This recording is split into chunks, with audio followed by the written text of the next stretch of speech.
अल्हम्दुलिल्लाहि रब्बिल आलमीन वस्सलातु वस्सलामु अला सय्यिदिल अंबिया वल मुरसलीन अम्मा बाद फ़अऊज़ु बिल्लाहि मिनश शैतानिर रजीम बिस्मिल्लाहिर रहमानिर रहीम। आज का जो दर्स है ये बाब नंबर 279 और हदीस नंबर 623 से शुरू हो रहा है अल अदबुल मुफ़रद से। इमाम बुखारी रहमतुल्लाह अलैह बाब का उन्वान कायम किया है भाई के लिए उसकी अदमे मौजूदगी में दुआ करने का बयान। कोई दोस्त है, अज़ीज़ है, सका भाई है, अब इसके अंदर शामिल कर लें वालिदैन हैं, औलाद हैं, ये तमाम चीज़ों को, इन तमाम रिश्तों को इसमें शामिल किया जा सकता है। समझाना ये चाहते हैं कि ये नहीं कि आपके सामने रिश्ते हों तो आप दुआ करें, जिसके लिए दुआ करना चाहते हैं वो सामने है तो दुआ करें, नहीं, जब वो मौजूद ना हो तब भी उसके लिए दुआ करें। यानी अपने रिश्तों को अपने दिलों के अंदर ज़िंदा करें, ये इसका यानी समझाना चाह रहे हैं। अब नीचे हदीस है, हज़रत अब्दुल्ला बिन अम्र रदियल्लाहु ताला अन्हुमा नबी पाक सल्लल्लाहु अलैहि वसल्लम से रिवायत करते हैं कि आपने इरशाद फरमाया कि बहुत ही ज़्यादा जल्दी कबूल होने वाली वो दुआ है जो कोई गायब शख्स किसी की गैर मौजूदगी में उसके लिए करता है।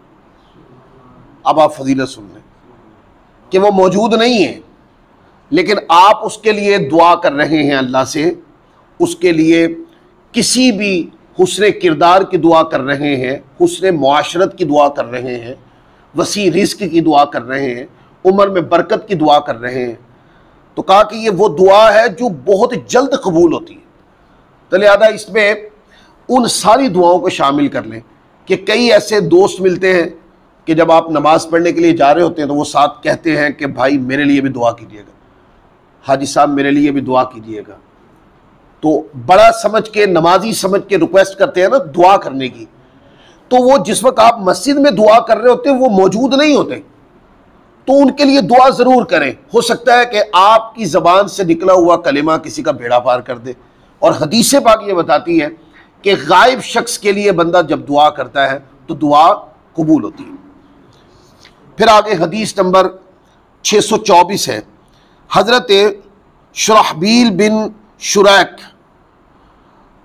का बयान है कि उन्होंने हज़रत अब्दुर्रहमान रदियल्लाहु ताला अन्हु से सुना, उन्होंने हज़रत सनाबही से सुना कि उन्होंने हज़रत सैयदना सिद्दीक़ अकबर रदियल्लाहु ताला अन्हु को फरमाते सुना कि बेशक अल्लाह ताला के लिए की गई भाई की दुआ कबूल की जाती है। यानी अल्लाह से कोई दुआ की जाए अपने भाई के लिए तो ये दुआ भी कबूल होती है। इसमें सका भाई भी शामिल है, इसमें दोस्त भाई भी शामिल है, इसमें मुसलमान भाई भी शामिल है। फिर आगे हदीस नंबर 625 देखें, हज़रत सफ़वान बिन अब्दुल्ला बिन सफ़वान से रिवायत है, उनके निकाह में हज़रत दर्दा बिनते अबी दर्दा थी। कहते हैं कि मैं उनके पास शाम गया और मैंने हज़रत उम्मे दर्दा रदियल्लाहु ताला अन्हा को घर में पाया और हज़रत अबू दर्दा रदियल्लाहु ताला अन्हु को ना पाया। तो वो हज़रत उम्मे दर्दा कहने लगी, क्या तेरा इस साल हज करने का इरादा है? मैंने कहा जी हाँ। फरमाने लगी कि हमारे लिए अल्लाह ताला से खैर की दुआ मांगना। हज़रत उम्मे दर्दा मशहूर सहाबिया खातून रदियल्लाहु ताला अन्हा है, कहा कि हज करने जाओ तो हमारे लिए वहाँ खैर मांगना, खैर तलब करना, क्योंकि नबी पाक सल्लल्लाहु अलैहि वसल्लम फरमाया करते थे कि मुसलमान आदमी की वो दुआ कबूल की जाती है जो वो अपने भाई की अदमे मौजूदगी में करता है। उसके सर के पास एक फरिश्ता मौकिल होता है, जब भी वो अपने भाई के लिए खैर की दुआ करता है तो वो फरिश्ता आमीन कहता है और कहता है तेरे लिए भी इसी की मिसल हो।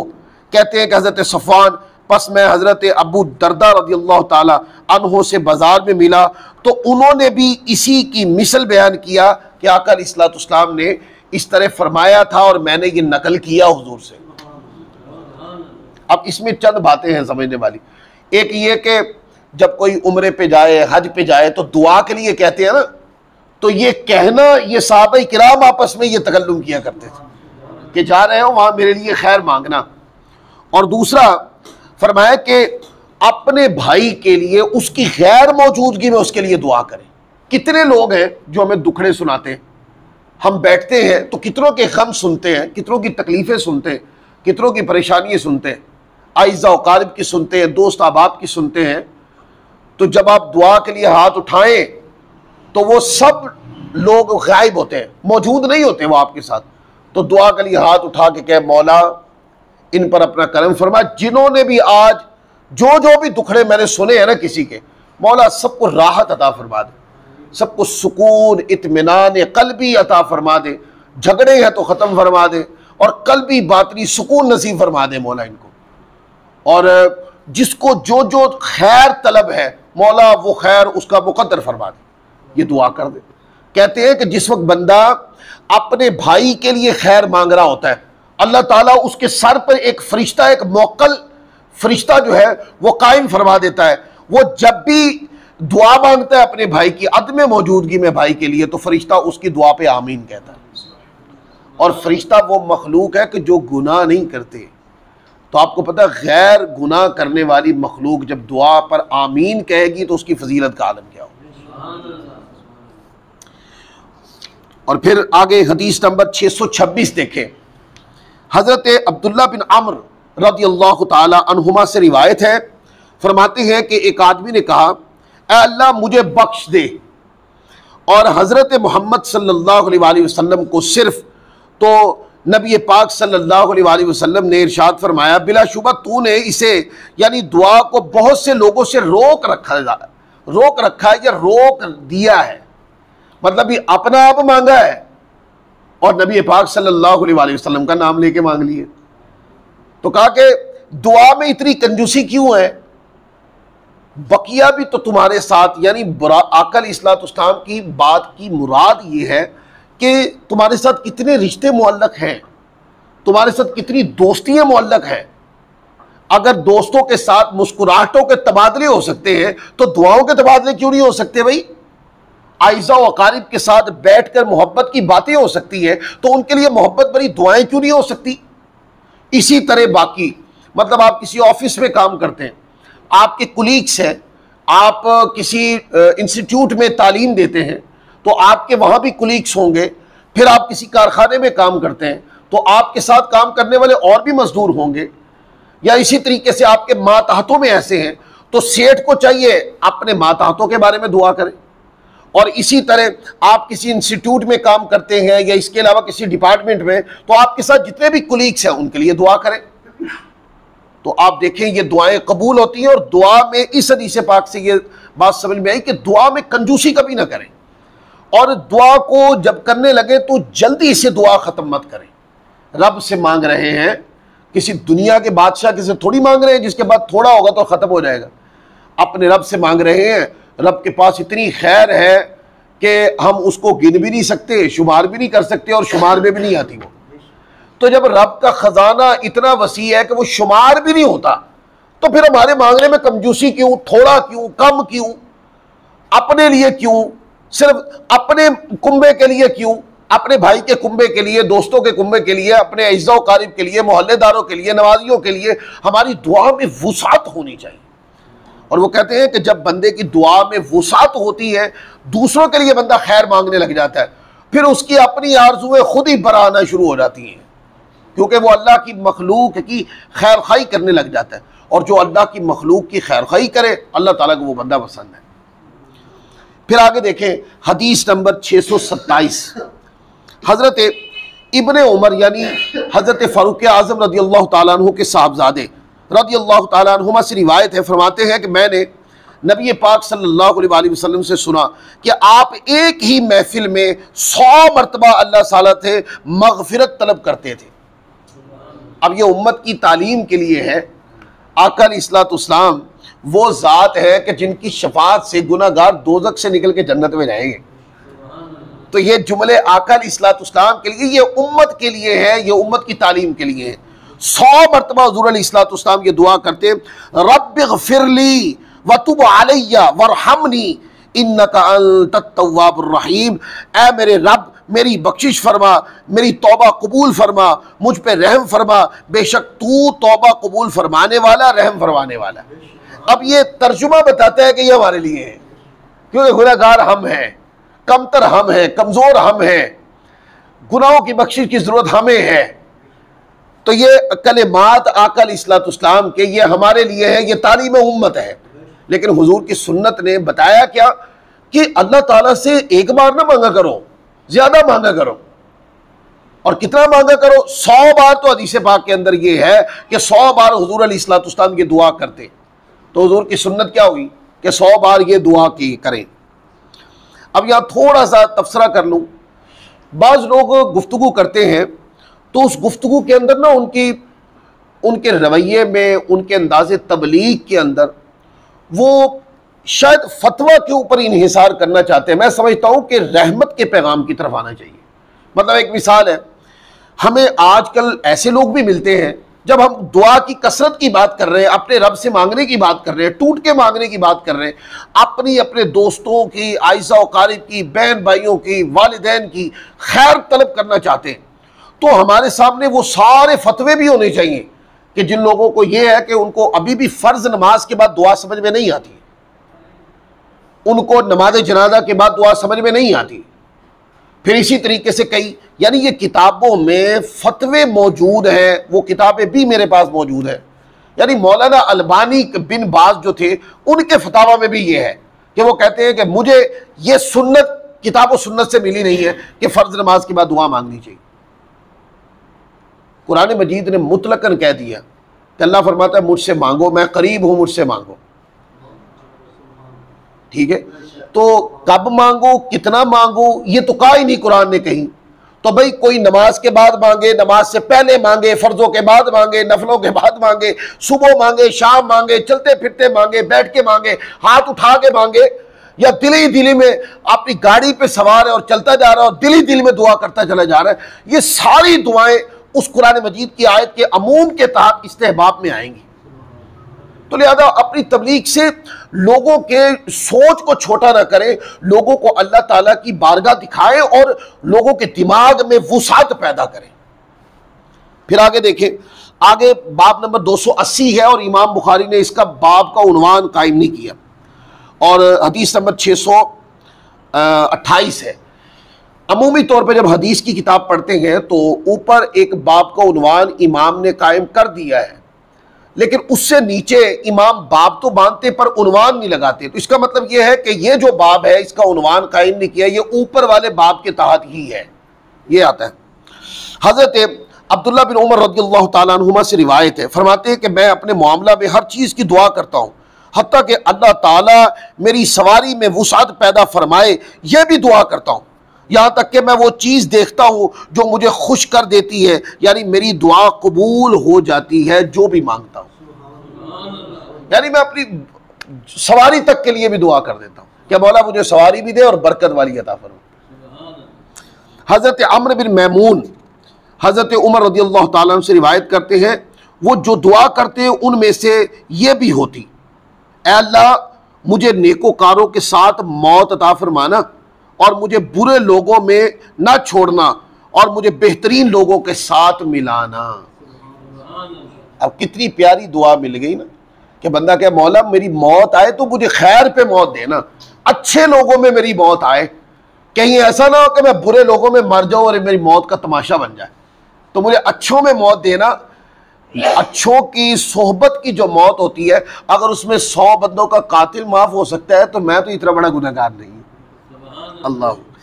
फिर आगे हज़रत शकीक रज़ियल्लाहु ताला, ये हदीस नंबर 630 है, बयान करते हैं कि हज़रत अब्दुल्ला रज़ियल्लाहु ताला अन्हु अक्सर ये दुआएं करते थे, क्या, ऐ हमारे रब हमारी इस्लाह फरमा, हमें इस्लाम के रास्ते की हिदायत अता फरमा, हमें अंधेरों से नूर की तरफ नजात अता फरमा, हमसे ज़ाहरी बातनी बेहयाइयों को दूर फरमा, हमें हमारी समाअतों और बसारतों में और हमारे दिलों और हमारी बीवियों और हमारे बच्चों में बरकत अता फरमा, हमारी तौबा कबूल फरमा, बेशक तू तौबा कबूल फरमाने वाला, रहम फरमाने वाला है, और हमें अपनी नेमत का शुक्र करने वाला और उस पर तारीफ करने वाला और उसका इजहार करने वाला बना दे, और हम पर इन अपनी नेमतों को मुकम्मल फरमा दे। कितने अल्फाज हैं जो दुआ के लिए मिल गए।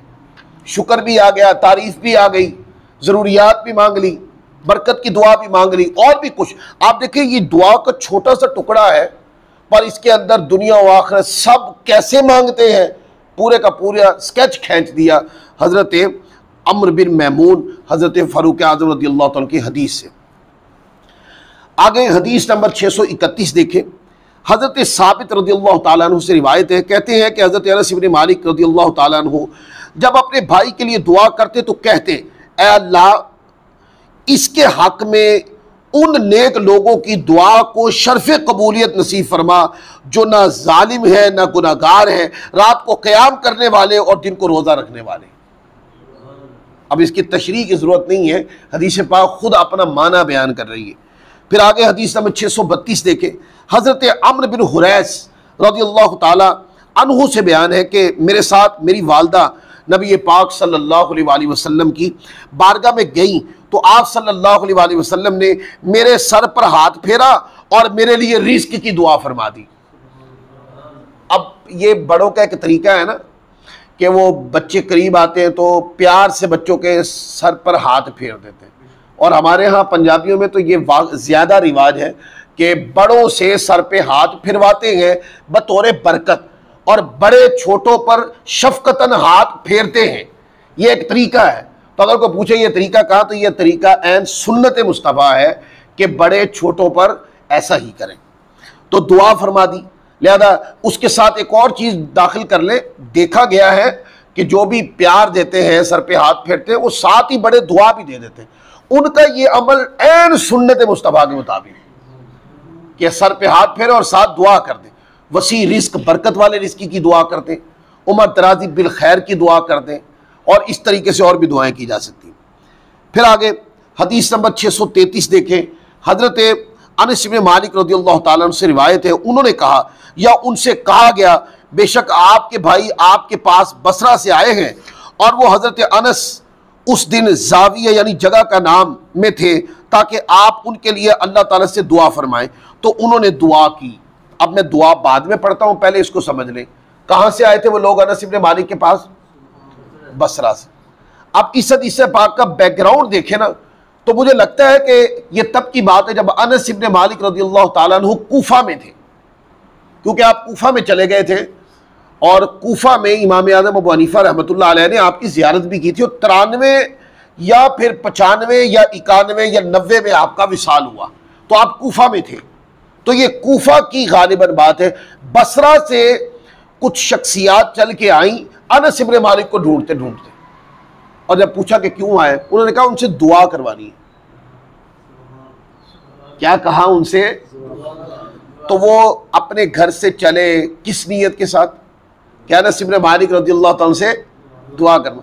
अब पता चल गया सहाबाए किराम के अंदर ये तरीका था कि अकाबिर सहाबाए किराम जो थे, जिनकी आज़मत इल्म, आज़मत इबादत, तो ताबईन लोग सफ़र करते थे और जाके सहाबाए किराम से दुआ करते थे। इससे ये एक मुस्तहब तरीका समझ में आया कि आप किसी इमाम साहब के पास, किसी आलिम के पास, किसी मुफ्ती के पास, और किसी जो है ना तरबियत करने वाले शेख के पास या किसी वली कामिल के पास आप चल के इस नीयत के साथ जाएं कि मैं उनसे दुआ करवाऊंगा, तो ये इस तरीके से साबित है, और इमाम बुखारी इसको लिख रहे हैं। फिर आगे देखें, फिर उन्होंने दुआ की, और हज़रत अनस इब्न मालिक जब आए तो उन्होंने दुआ किया अल्लाह हमारी बख्शिश फरमा और हम पे रहम फरमा, हमें दुनिया में भी भलाई अता फरमा, आखिरत में भी भलाई अता फरमा, और हमें दोज़ख से अज़ाब से बचा। ये अल्फाज मिल गए आपको दुआ के लिए। उन लोगों ने और ज़्यादा दुआ के लिए अर्ज़ किया, हालांकि ये जो दुआ आपने मांगी है इसमें सारी खैर आ गई है, लेकिन उन्होंने कहा नहीं, आप बहुत नेक आदमी हैं, आका अलैहिस्सलाम के सहाबी हैं, आप और दुआ करें, ज़्यादा दुआ करें। तो उन्होंने यानी हज़रत अनस इब्न मालिक रज़ियल्लाहु ताला ने इसी की मिसल फिर दुआ की। बस फरमाया अगर तुम लोग ये दे दिए गए तो तुमको दुनिया और आखिरत की भलाई मिल गई। फरमाया जो मैंने रब से तुम्हारे लिए मांगा है, अगर अल्लाह की रहमत ने यह तुम्हारा मुकद्दर बना दिया ना, तो फिर समझो कि दुनिया और आखिरत की भलाई और खैर तुम्हारी झोली में आ गई। तो आज का दर्स इसी मुकाम पे ख़त्म करते हैं। कल इंशाअल्लाह इससे अगली हदीस से गुफ्तगू को शुरू करेंगे। अल्लाह ताला हम सबको अमल की तौफीक अता फरमाए। वमा अलैना इल्लल बलागुल मुबीन।